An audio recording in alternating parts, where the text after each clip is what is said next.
when it's done and the kids have colored. But today we're going to practice on a piece of paper so that we can draw it out together. So everybody's going to need their ruler, all the materials here on this list. We'll always have this. So the 6x6 ceramic tile, the kids are going to go directly to their tile. So when they do this lesson, you are going directly to their tile. We are practicing on the paper because it's cheaper.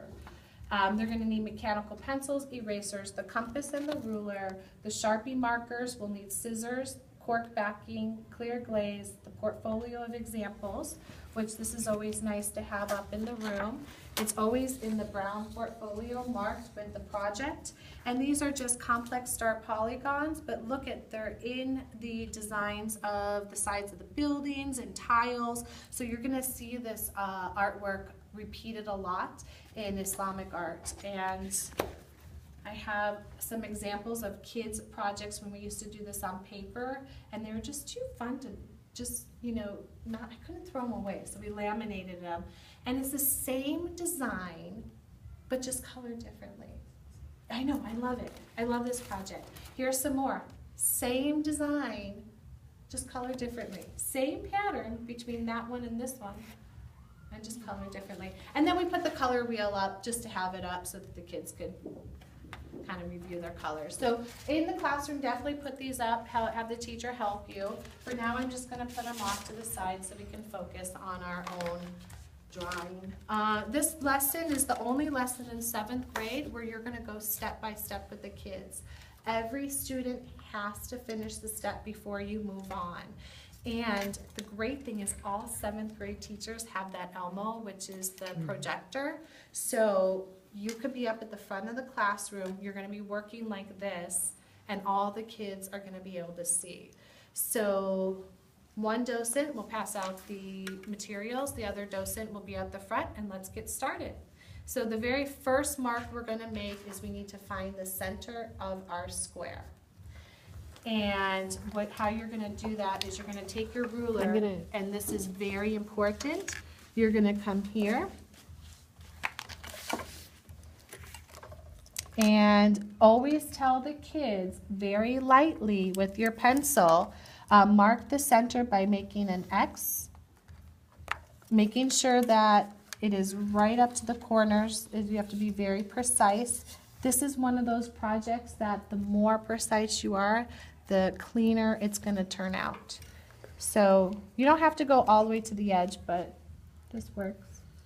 Now, here's our cheat sheet for the adults. This the kids do not have, because if you do pass this out to the kids, they will go ahead.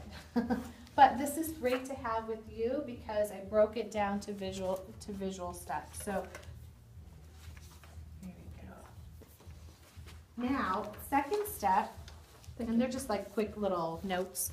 The second step is to get the 2.5-inch circle.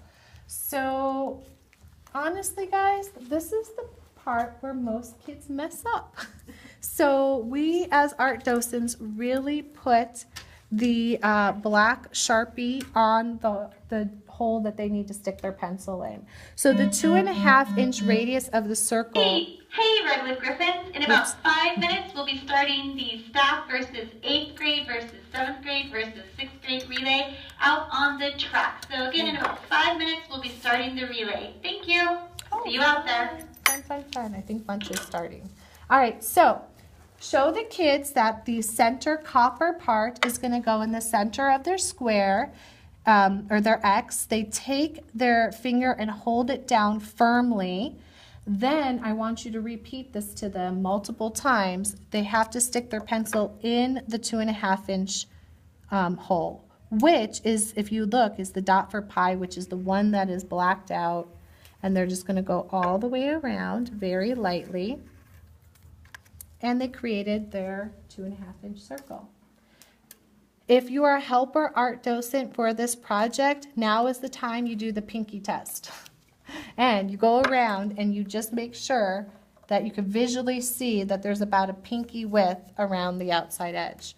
If they do not do the exact measurement at 2.5, every other step will be off. So this is so important. This is math, this is geometry, this is like origami, art, it's all combined. It's very precise. That's why we go step by step. 2.5 in my eye. 2.5, yep. And one of the things is Where the that Sharpie is. where that Sharpie is. So you see Oh, that okay. Sharpie? Yeah, it's Yes. her compass is So, yeah. upside down. If she wants to. Oh yeah, there we go. Read your words. Yeah. You should be able to read the words. Yes, there you go. Got it.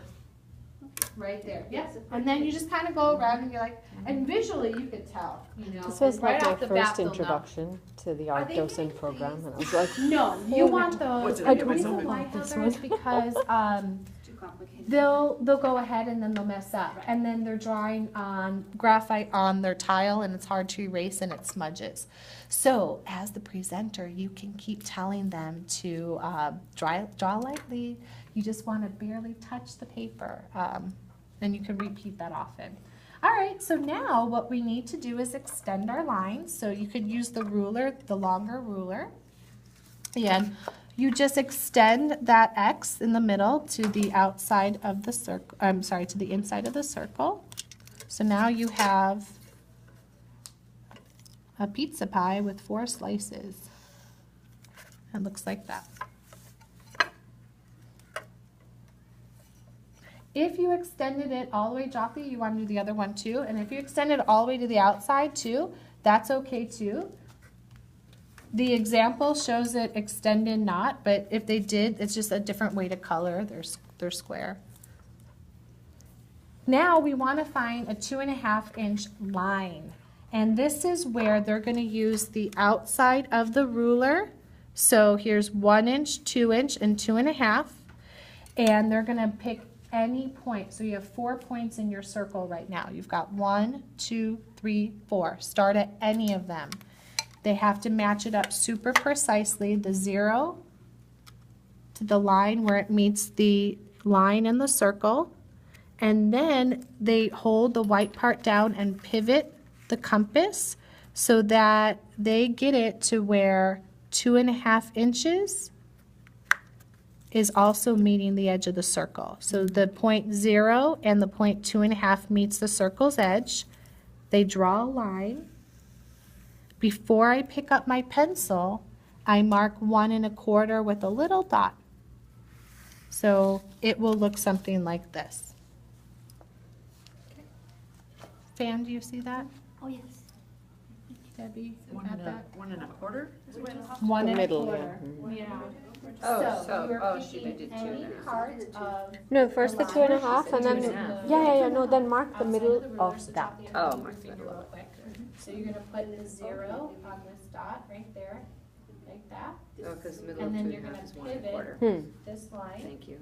till it gets to 2.5. It only took 2 glasses of wine and 5 times.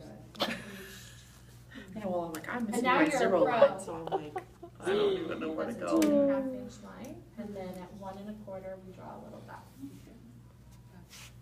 Yep, 0, and then scooch, scooch. Do the scooch next up, one? right? Yep, Just there you keep go. going? So now what you do is you continue in a pattern around clockwise, makes it easy. So you now move your 0 to the end of the line that you drew. You match it up to 2.5, and look at what happened when we drew that second line.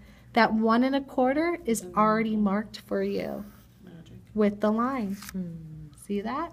We're No. creating our first Can I hexagon. have an eraser, please? Sure. Oh, no, It from should have here. been from here, Huh, yeah. yeah. We are creating our first hexagon in the circle. So, Great, thank oh, you. oh yeah. So, start from here and then go. Yeah. So this one you started. Where did you start first? There. So you also want to draw that line, Yeah. So, and then there's the 1 1/4. yes, that makes sense. But Yep. And then from here to here is 2.5. Start on this one. Yep. But let's match it up like that to 2.5 right there, and then look at